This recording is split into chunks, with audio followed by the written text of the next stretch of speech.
여러분 안녕하세요. 오늘 또 이렇게 특창으로 우리 색소폰을 이렇게 아름답게 또 이렇게 특창을 해주신 우리 장로님 감사를 드립니다. 예. 제가 예전에 그 신학교 다닐 때 특창을 한 적이 있어요. 예. 물론 이제 저 혼자 하지 않았지만 같이 향학하는 수학하는 동료 전도사님과 함께 듀엣으로 특창을 한 적이 있는데, 여러분 제가 노래를 잘 할 것 같습니까? 잘 못할 것 같습니까? 목소리만 들어서는 잘할 것 같죠. 그런데 정말 특이하게 노래를 참 못합니다. 그래서 이제 제 노래 실력을 제가 아니까 제가 이제 특창을 이제 하기가 좀 꺼려졌는데, 그래도 특창을 부탁을 하셔서 이제 그 전사님과 같이 했는데, 제가 못하기 때문에 그 전사님은 노래를 잘 하면 제가 또 따라서 부르면 되겠는데, 그 전사님은 노래를 못했어요. 저만큼이나 저만큼이나 노래를 잘 못하셔가지고 정말 이제 노래 실력이 없는 두 전도사가 이제 신학 학생들 앞에서 이제 특창을 했는데, 특창이 끝나고 나서 저에게 이제 하시는 말씀들이 너무 은혜로웠다고 그러는 거예요. 예. 여러분 이게 은혜로웠다는 게 노래를 잘했다는 겁니까? 아니면은 못했다는 겁니까? 노래를 잘했으면 노래 참 잘 들었습니다 이랬겠죠. 근데 은혜로웠다고 그렇게 말씀하시면서 노래 실력보다도 진심을 가지고 진정으로 하나님을 찬양하면 그 노래하는 사람의 마음이 전해진대요. 그래서 너무 은혜로웠다고. 그런데 오늘 우리 장로님의 색소폰 특창도 정말 은혜로웠습니다. 예, 잘 불렀다라고 말씀을 드려야 되는데, 은혜로웠습니다. 정말 감사합니다. 내일 우리 특창이 또 어느 분이 또 용기를 내셔서 또 특창을 하시겠다고 저에게 말씀하시면 제가 기회를 드리겠습니다. 잘 못하더라도 내가 하나님께 감사한 마음으로 특창을 하겠다 저한테 말씀하시면 내일 이 시간에 제가 특창 순서를 드리도록 하겠습니다. 오늘 우리 말씀 전도 축제에 또 이렇게 3일 연속 또 출석해 주신 분도 계시고요. 오늘 보니까 또 오늘 새로 오신 분들도 많이 계신 것 같습니다. 그래서 한 분 한 분 다 소개를 조금 있다가 또 드리겠지만요. 우선 먼저 우리 지금 새로 오신 분들을 위해서 우리가 환영의 박수로 맞이했으면 좋겠습니다. 환영합니다. 감사합니다. 이 시간 성령 하나님의 은혜가 저와 여러분에게 충만히 임하기를 예수님의 이름으로 기도합니다. 자, 먼저 총 주제를 함께 외치고 시작하겠습니다. 자, 진리의 말씀 제가 외치면 여러분께서 구원의 복음 외쳐주시기 바랍니다. 진리의 말씀. 아멘. 감사합니다. 화요일 첫날 주제로 지옥에 대해서 말씀을 드렸습니다. 그래서 정말 우리가 무서운 대상이었던, 무서운 장소였던 지옥, 그 지옥은 없다 이렇게 말씀을 드리고, 정말 우리 인간을 사랑하셔서 우리의 모습조차도 당신의 그 형상, 하나님의 형상을 닮아서 창조하신 그 사랑의 하나님께서 특히 우리 죄인을 위하여 독생하신 아들 예수 그리스도를 십자가에 달려 돌아가시게 할 만큼 그 사랑의 하나님께서 우리를 그 지옥을 만드셔서 고통당하게 하시지 않는다. 그래서 지옥은 없다라고 말씀을 드렸습니다. 그리고 어제 두 번째 날에는 성소에 대해서 말씀을 드렸습니다. 그래서 이 성소는 죄로 말미암아서 하나님과 우리 인간의 사이에 장벽이 생겨서 만날 수가 없게 되었는데, 하나님께서 우리와 만나 주시는 장소로 지으신 곳이 바로 성소다. 그러면서 이 성소를 통하여서 죄인인 인간을 어떻게 구원하시는지에 대해서 자세하게 설명을 하고 있는 것이 또한 성소다라고 말씀을 드렸습니다. 그리고 이제 가장 중요한 것은 이 성소에서 봉사하고 계시는 우리의 대제사장 되시는 누구요? 예수 그리스도. 우리 예수 그리스도께서 이제 지상 성소가 아닌 하늘의 참 성소, 하늘의 참 장막, 그 하늘 성소에서 우리의 대제사장으로서 우리의 구원을 실현하기 위하여 지금도 하나님 보좌 앞에서 중재자로서 또 대제사장으로서 봉사를 하고 계신다라고 말씀을 드렸습니다. 자, 이제 오늘 이제 세 번째 날을 우리가 시작하도록 하겠습니다. 최근 TV 뉴스에서 촉법 소년들의 이야기가 많은 사람들의 관심을 얻고 있습니다. 여러분, 촉법 소년들이 누굽니까? 촉법 소년. 그들이 비록 나이가 어리죠. 나이가 어리지만 그들이 저지른 그 범죄, 그 죄질을 보면은 뭐 성인 범죄자 못지않게 아주 강력하고 굉장히 흉포스러운 그러한 범죄를 저지르고 있어요. 그래서 이 촉법 소년들이 저지른 그 죄에 대한 재판 절차에 국민들의 관심이 많은 것입니다. 자, 왜냐하면 그들이 나이만 어릴 뿐이지 그들의 범죄 행위는 성인 못지 않거든요. 그렇죠? 자, 현재 우리나라의 촉법 소년은 만 10세 이상에서 만 14세 미만으로 규정하고 있어요.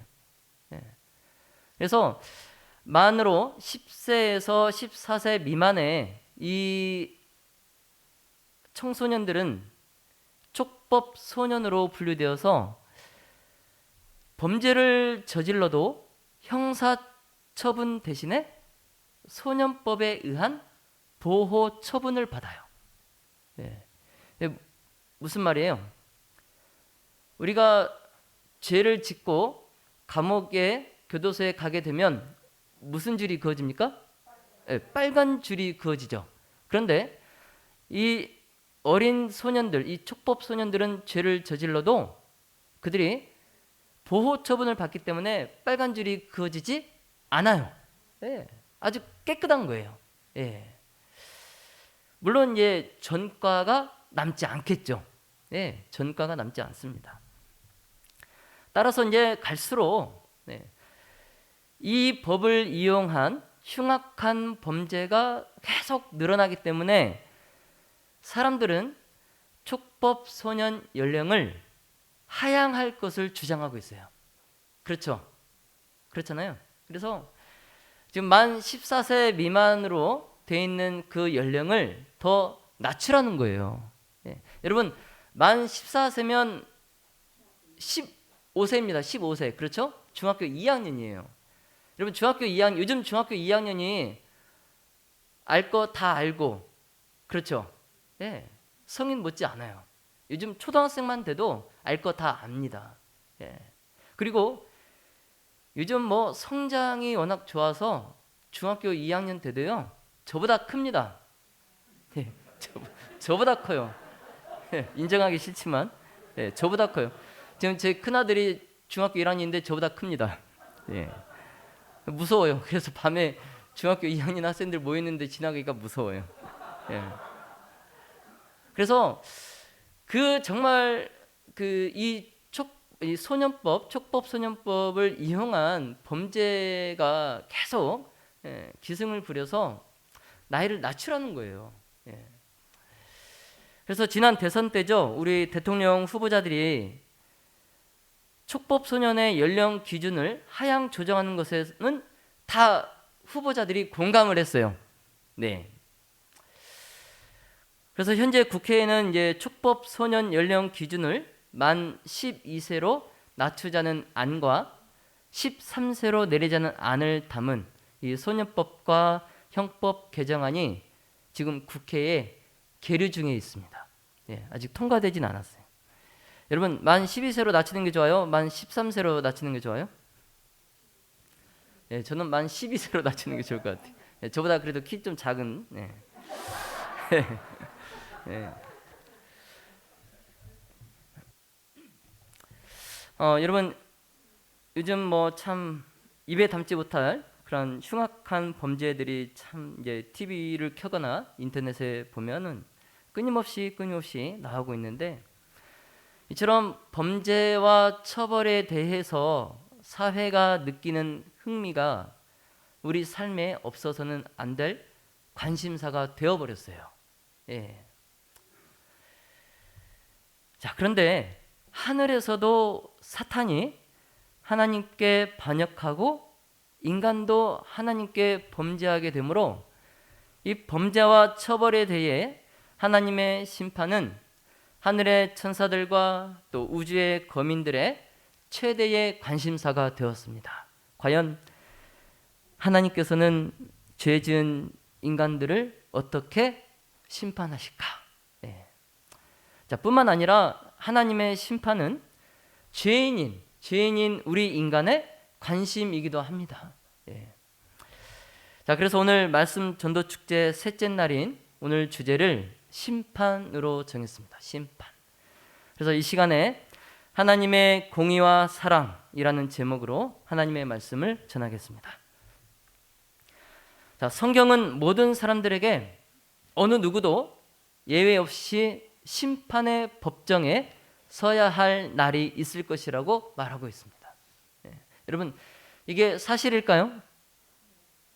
아마 여러분 속으로 예수님께서 십자가에서 모든 사람의 죄를 다 해결하시고 용서하셨는데 앞으로 또 심판을 받게 될 거라니? 이게 무슨 말이지? 라고 이제 이렇게 생각하시는 분이 계실 거예요.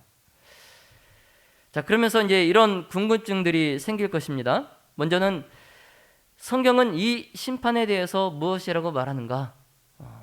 자, 두 번째는 그러면 그 심판은 언제 열리고 언제 받게 되는가? 그 다음에 이제 하나님 앞에서 내가 무죄 판결을 받을 수 있을까? 아니면 유죄 판결을 받을 것인가? 이런 이제 궁금증들이 생길 것입니다. 자, 이러한 질문들에 대해서 먼저 제가 말씀을 드리도록 하겠습니다. 첫 번째로 하나님의 심판이 무엇인지 말씀을 드리겠습니다. 자, 우리 성경에 고린도 후서 5장 10절에 보시면 이는 다 우리가 반드시 그리스도의 심판대 앞에 드러나 각각 선악간에 그 몸으로 행한 것을 따라 보응을 받으려 함이라. 아멘. 자, 이 말씀은 우리 사도 바울 선생님께서 말씀하신 말씀인데요. 자, 사도 바울은 지구상에 살았던 모든 사람이 하나님의 심판을 받을 것이고 각 사람이 그의 삶 속에서 행한 모든 행동과 말에 대한 보응을 받을 것이다 라고 말씀하고 있습니다.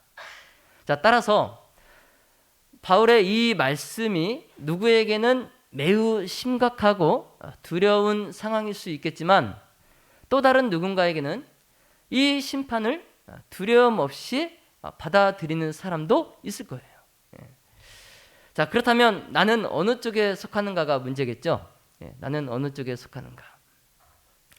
나는 하나님의 심판이 두려운가? 아니면 하나님의 그 심판이 두렵지 않은가? 자, 그러나 여러분 용기를 가지십시오. 다행히 하나님의 말씀은 우리가 예수님을 신뢰한다면, 누구를 신뢰한다면? 예수님을 신뢰한다면 그 심판을 확신을 갖고 마주할 수 있을 것이다 라고 말씀하고 있습니다. 자, 두 번째로 하나님의 심판은 이제 언제 있을 것인가 라는 거죠. 자, 요한계시록 22장 12절의 말씀을 보겠습니다. 자, 요한계시록 22장 12절에 보시면 보라, 내가 속히 오리니 내가 줄 상이 내게 있어 각 사람에게 그의 일한 대로 갚아주리라. 아멘. 자, 이 말씀에 의하면 예수님은 보상과 함께 재림하실 것인데, 문제는 그 상이 각 사람에게 주어지기 전에 먼저 누구에게 주실 것인지를 결정하셔야 됩니다. 예. 자, 그렇기 때문에 그 결정은 예수님의 재림 전에 심판이 먼저 있어야 됩니다. 자, 재림 전에 있을 이 심판은 누가 구원을 받을 것인지, 그리고 누가 구원을 받지 못할 것인지를 드러낼 것입니다. 자, 그리고 그 심판은 지상의 여느 법정처럼 증거 조사의 과정이 있을 것이고, 그 후에 판결과 선고가 있을 것입니다. 자, 여러분, 예수님을 믿는 자들에게 주어지는 선고 또는 보상은 무엇일까요? 자, 예수님을 믿는 사람들에게 주어지는 보상은 뭘까요? 예, 그것은 우리의 친구요 구세주이신 예수 그리스도와 함께 영원히 사는 거예요. 예, 그렇지 않습니까? 예. 자, 세 번째로 심판의 목적에 대해서 말씀을 드리겠습니다. 자, 다니엘서 7장 18절에 보시면, 지극히 높으신 이의 성도들이 나라를 얻으리니 그 누림이 영원하고 영원하고 영원하리라. 아멘. 자, 세상의 모든 사람들은 두 가지의 선택을 하게 됩니다. 자, 첫 번째는 예수님을 개인의 구주로 받아들일 것인가, 또는 거절할 것인가. 예. 자, 이것에 대해서 하나님의 심판은 예수님을 받아들였거나 혹은 거절했던 모든 사람들의 그 결정을 보여주고 그때 이제 비준하게 됩니다. 자, 그래서 구원받은 자들은 예수님께 바친 그들의 모습을 볼 것이지만, 구원을 잃어버린 자들은 그리스도께 굴복하기를 거절한 자신의 선택을 볼 것이에요. 자, 그러므로 하나님의 공의로운 심판이 맞춰지면 어느 누구도 하나님의 진실함과 공의와 사랑에 의구심을 갖지 않을 거예요. 자, 하나님의 심판에 대해 하늘은 주 하나님 곧 전능하신 이시여 하시는 일이 크고 놀라우시도다. 만국의 왕이시여 주의 길이 의롭고 참되시도다. 주의 의로우신 일이 나타났음에 만국이 와서 주께 경배하리이다. 예. 자, 하나님의 심판에 대해서 우리가 어떠한 의구심도 갖지 않을 거예요. 자, 네 번째로 심판의 근거에 대해서 말씀을 드리겠습니다. 자, 야고보서 2장 10절로 12절에 누구든지 온 율법을 지키다가 그 하나를 범하면 모두 범한 자가 되나니 간음하지 말라 하시니가 또한 살인하지 말라 하셨은즉 네가 비록 간음은 하지 아니하여도 살인하면 율법을 범한 자가 되느니라. 너희는 자유의 율법대로 심판받을 자처럼 말도 하고 행하기도 하라. 아멘.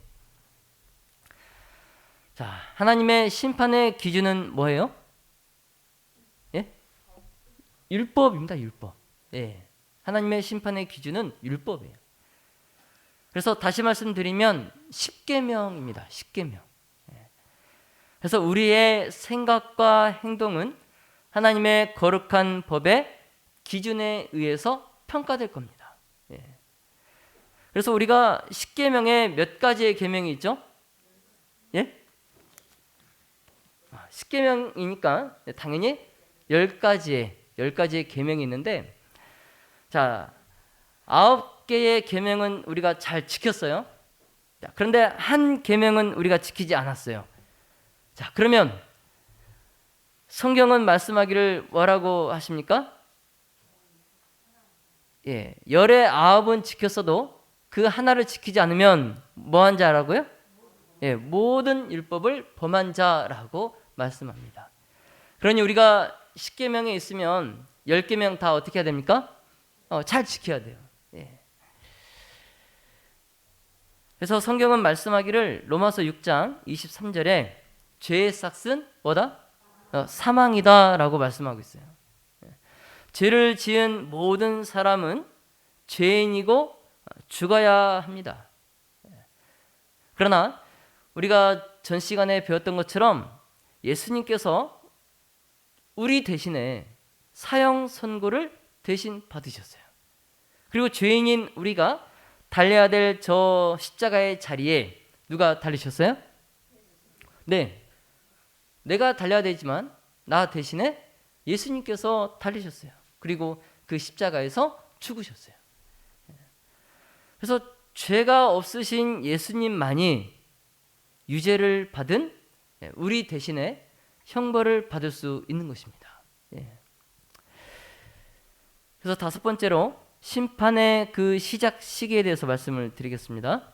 자, 다니엘서 8장 14절에 보시면 그가 내게 이르되 2300주야까지니 그때에 성소가 정결하게 되리라 하였느니라. 아멘.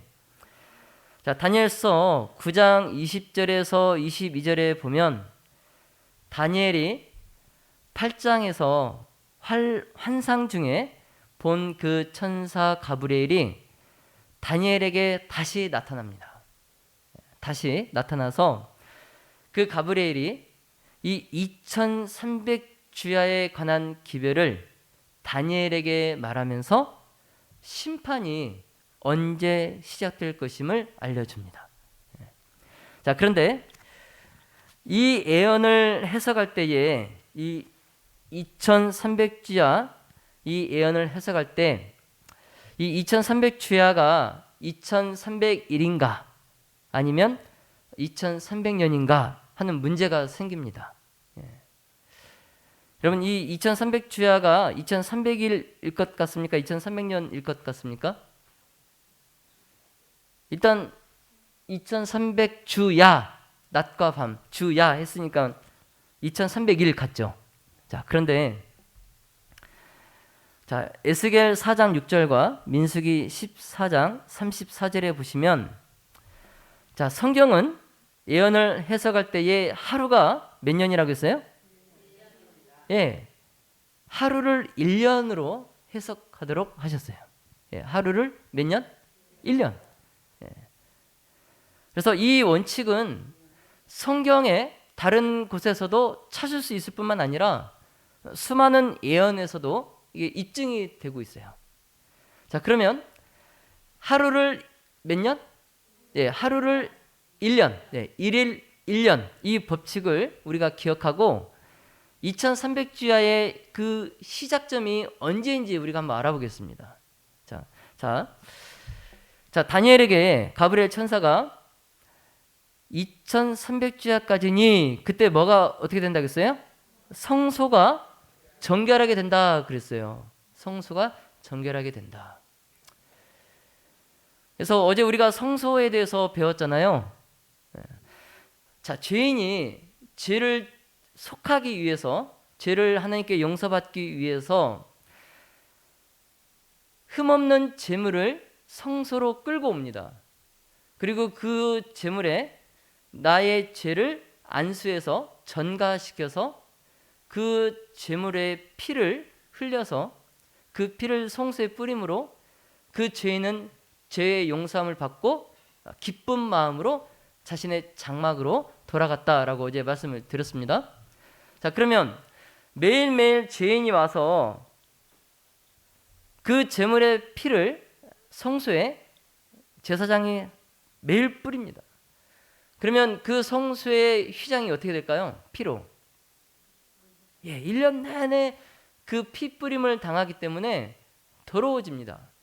그래서 성소가 1년에 한 번 정결함을 받는 날이 있어요. 그 날이 언제냐면 대속제일입니다. 대속제일. 여러분 한번 따라해 보실까요? 대속제일. 예, 대속제일 때 그 매일 드리는 제사로 인해서 더럽힘을 당한 성소가 정결함을 입게 됩니다. 그런데 이 하늘 성소에서도 그 성소가 정결함을 입게 되리니 그때가 언제라고요? 2300주야가 뭐 하는 날? 끝나는 날이에요. 2300주야가 끝나는 날. 그날에 하늘 성소가 정결케 된다 그랬어요. 자, 그래서 우리가 그 2300주야가 언제 끝나는지 알려면 2300주야가 언제 시작하는지를 알면 되겠죠? 그렇죠? 네. 자, 다니엘서 9장 25절에 그러므로 너는 깨달아 알지니라. 예루살렘을 중건하라는 영이 날 때부터 기름 부음을 받은 자 곧 왕이 일어나기까지 7이레와 62이레가 지날 것이요. 그 곤란한 동안에 성이 중건되어 광장과 거리가 세워질 것이며. 아멘. 자, 지금 그 가브리엘 천사가 다니엘에게 2300주야까지니 그때 성소가 정결하게 됨을 입으리라 했어요. 그 2300주야가 언제 그러면 시작하는지 다니엘에게 알려주고 있어요. 근데 그때가 언제라고요? 예. 예루살렘을 중건하라는 영이 날 때부터 2300주야가 시작된다는 거예요. 자, 이 말은 아닥사스다 왕이 이 포로 상태에 있는 유대인들에게 예루살렘으로 돌아가서 너의 그 황폐해진 도시를 중건하도록 명령을 내린 시점을 말합니다. 예. 지금 이스라엘 백성들이 바벨론에 포로가 되어서 붙잡혀 갔어요. 그리고 바벨론의 느부갓네살 왕에 의해서 예루살렘에 있는 성전이 다 황폐됐어요. 다 무너졌어요. 그런데 그 포로로 잡혀있는 이스라엘 백성들을 다시 돌려보내서 그 무너진 성을 다시 중건하라고 명을 내린 왕이 누구라고요? 아닥사스다 왕이에요. 예. 그래서 이에 대한 성경절이 에스라 7장 11절로 26절에 기록되어 있습니다. 에스라 7장 11절로 26절에 기록되어 있어요. 그래서 이 에스라 7장 11절부터 보시면 이 법령이 예루살렘을 중건하라는 이 왕의 법령이 정확히 아닥사스다 왕 통치 7년째에 내려졌어요. 그래서 아닥사스다 왕의 통치 7년째가 몇 년도인가 이렇게 보면은 주전 457년입니다. 이건 역사학적으로 다 이게 검증이 됐어요. 주전 457년 이때 이 법령이 발해졌어요. 자, 그러면 2300주야의 시작점이 연대로 몇 년도입니까? 2300주야의 시작이 예루살렘을 중건하라는 영이 날 때부터니까 주전 457년이에요. 예. 자, 그러면 457년에 2300주야. 자, 1일은 몇 년이라고요? 1년. 그래서 2300년이 되죠. 자, 주전 457년에 2300년을 더하면 그 끝이 몇 년입니까? 예, 여기 2300주야의 끝에서 몇 년이에요? AD. 예, 주후 1844년이에요. 예. 그래서 우리가 성경 예언에서 하루는 1년을 의미하는 그 1년 1일 1년 원칙을 적용을 해서 그 시작점에 457년에 2300년을 더하면 이렇게 1844년이 됩니다. 자, 그런데 이 예언을 계산할 때 주의할 것이 뭐냐면, 자, 주 전에서, 자, BC에서 AD로, 주 전에서 주 후로 넘어갈 때 그 연대에 0년이 없습니다. 그러니까, 자, BC 1년에서 AD 1년으로 갈 때 그 사이에 0이 있어요, 없어요? 0이 없어요. 바로 BC 1년에서 AD 1년, 주전 1년에서 주후 1년 바로 넘어갑니다. 그래서 계산을 해보면 정확히 1844년이 됩니다. 그래서 자, 여러분 2300주야의 시작은 몇 년? 주전 457년. 그리고 2300주야의 끝은 주후 1844년. 자, 다니엘서 8장 14절에 그가 내게 이르되 2300주야까지니 그때에 성소가 정결하게 되리라.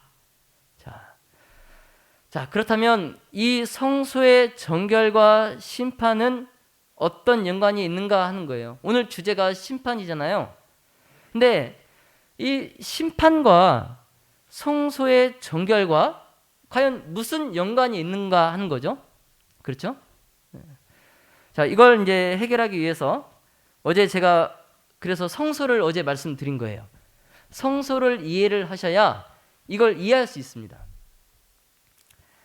자, 먼저 이제 지상 성소, 우리 하나님께서 모세로 짓도록 하셨던 그 지상 성소에서 그 성소의 정결 과정을 우리가 한번 다시 살펴보겠습니다.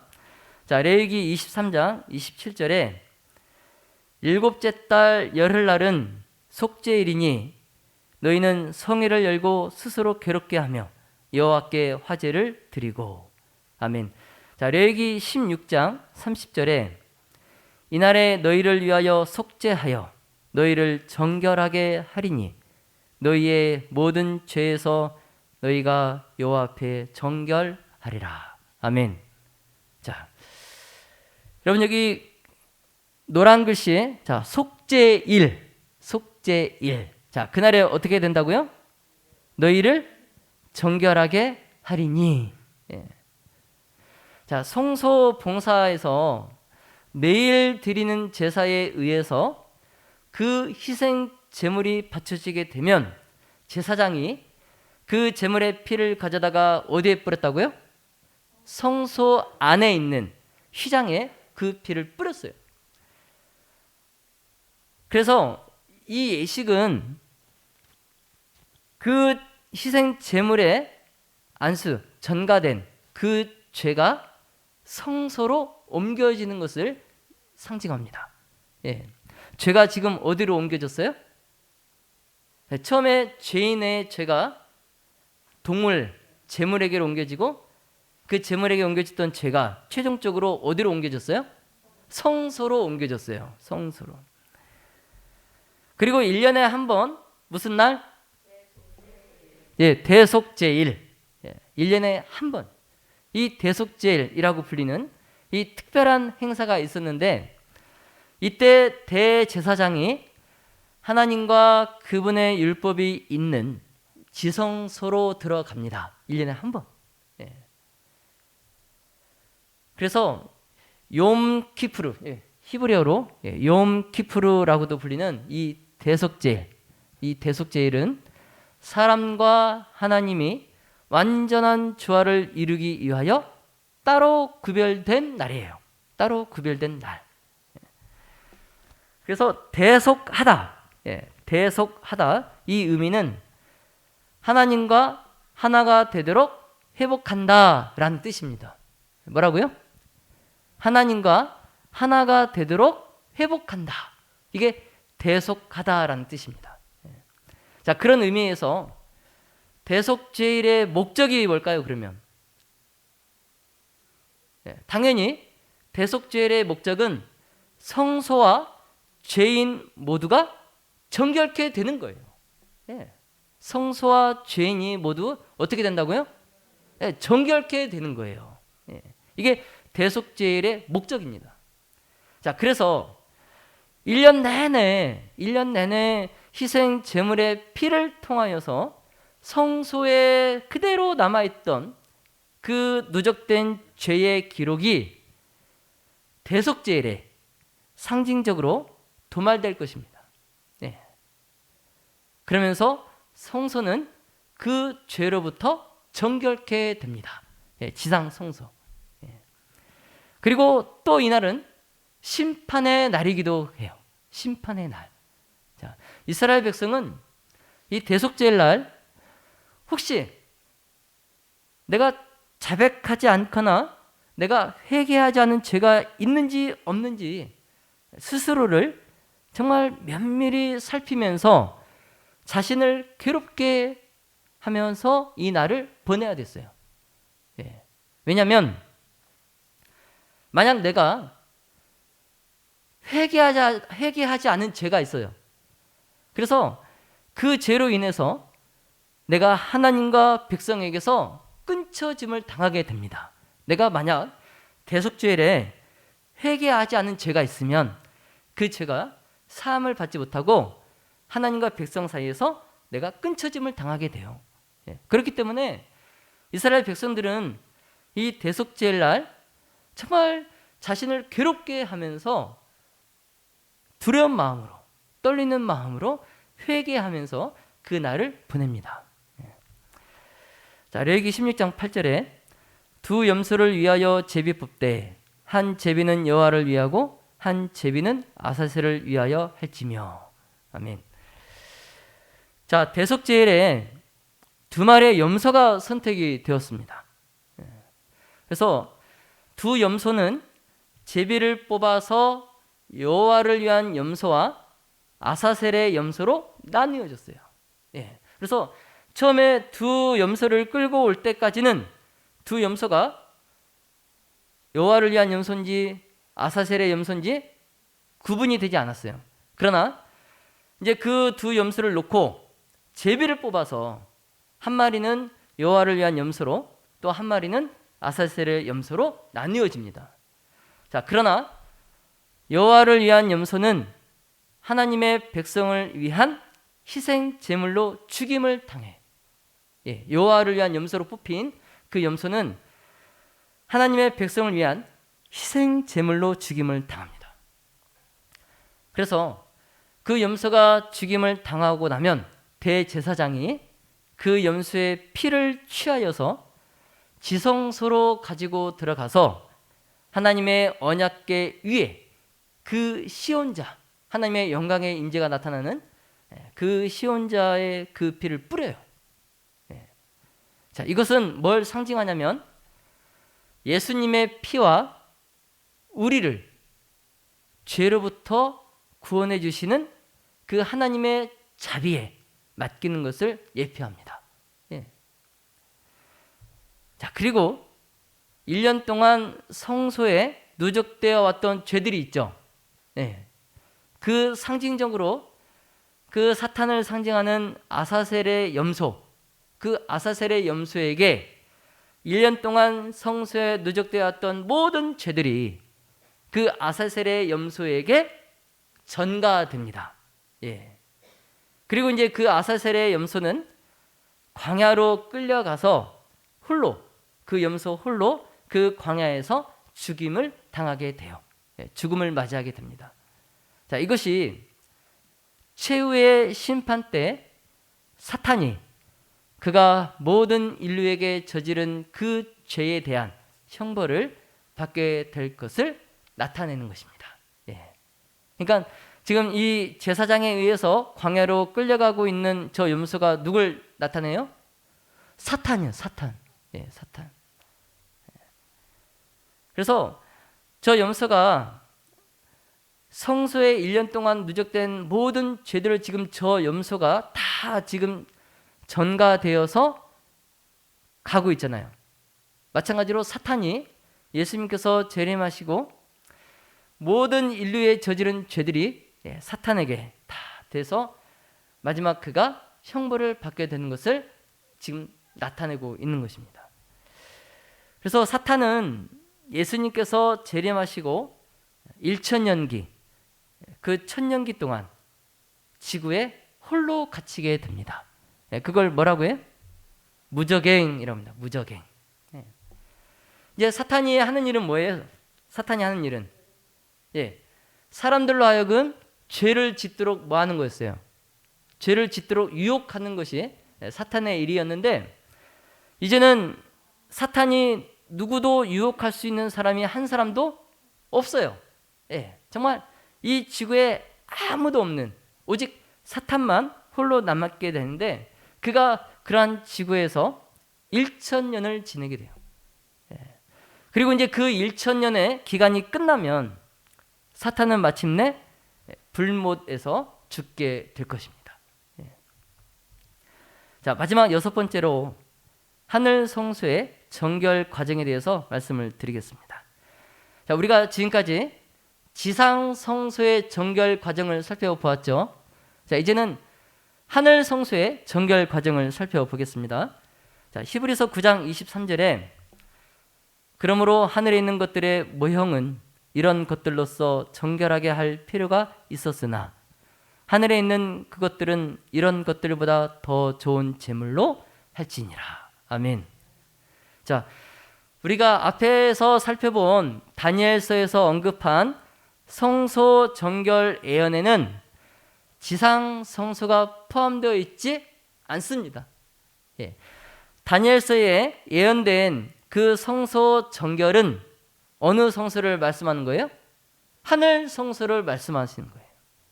자, 왜냐하면 유대인의 성소는 마지막 그 유대인의 성전은 주후 70년에 로마군에 의해서 완전히 파괴되었어요.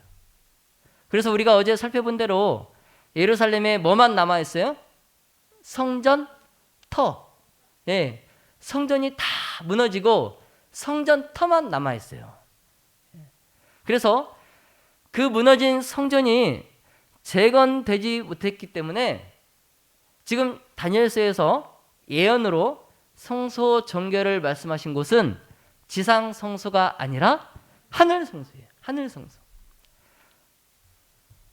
자, 하늘 성소의 정결은 지상 성소가 대속죄에 행해진 그 예식을 통하여서 정결하게 된 것과는 달리 하늘 책에 기록된 우리의 죄의 기록을 제거하는 것으로 하늘 성소는 정결하게 됩니다. 자, 여러분, 지상 성소가 정결하게 되는 것은 뭐였어요? 그 지성소의 휘장에 1년 동안 누적된 그 죄가 도말됨으로 그 대속죄일 때 지상 성소가 정결하게 되었죠.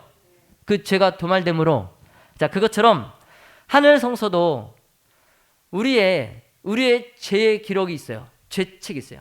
하늘에 죄책이 있는데 그 책에 기록된 우리의 죄의 기록이 제거되는 것으로 하늘 성소는 정결하게 됩니다. 자, 따라서 죄인이 죄를 자백하여서 용서를 받아도 그 죄는 도말되지 않고 어디에 남아있을까요? 하늘의 기록책에 남아있어요.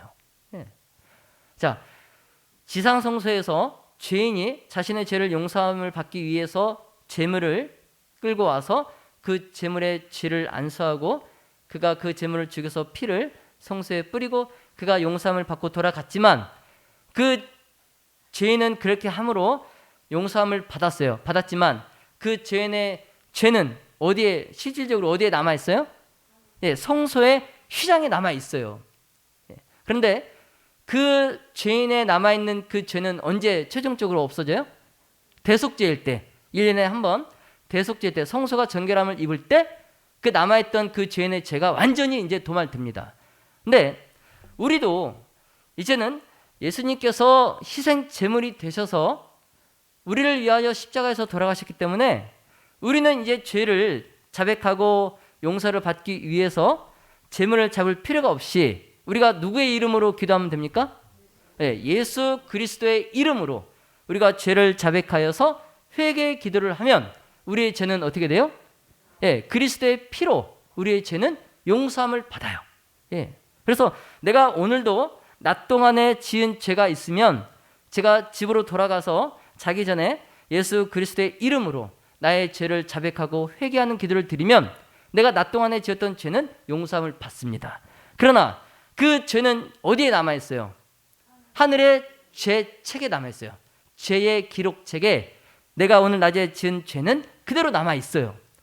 근데 그 하늘 기록책에 남아있는 그 나의 죄 전과 기록은 언제 도말될까요? 하나님의 심판 때에, 즉 하늘 성소가 정결함을 입을 때에 나의 그 죄가 최종적으로 도말되게 돼요. 완전히 제거됩니다.